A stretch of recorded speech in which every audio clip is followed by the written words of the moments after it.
Hello everyone! So, kumusta mga kakabsat?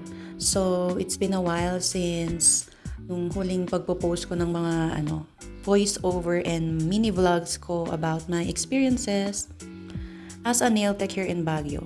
Pero yeah, malihis muna tayo sa pagiging nail tech. So, ayan guys. After weekend, nag-meet kami ng mga friends ko and ayun nga, aside from pag-meet with my friends, naisip namin pumunta sa Skyland.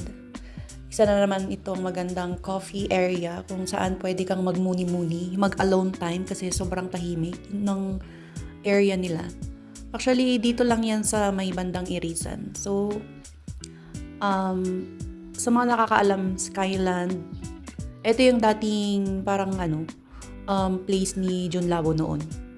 Yeah.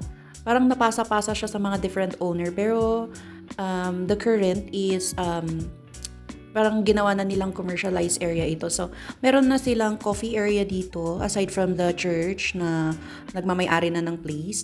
And then they also have a spa. Ayan, spa and check-in cottages or hotel. Yep.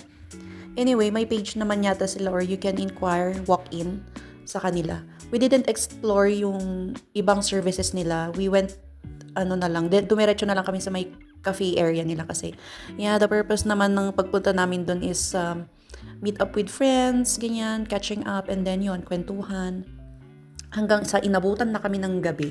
So, ayan guys, tignan nyo naman yung pag-video ko, parang may astigmatism pati yung camera. Ang daming starlight. Okay, So, ayan guys. Ito yung papuntang hotel front desk nila. And then, yan. Marami din silang ibang services. We would like also to experience yung massage therapy services nila. So, maybe next time, I'm gonna give a rate or a review. Ipopost ko din dito sa account ko para sa mga interested. So, ayan. You can have a inquiry sa kanila. Kasi, hindi ko naman promote sila, no? Experience lang to, pumunta lang kami doon. Okay, so ayan, they have a wide parking lot nga pala. So yan, pwedeng with wheels na pupunta dito. Yun lang guys, bye!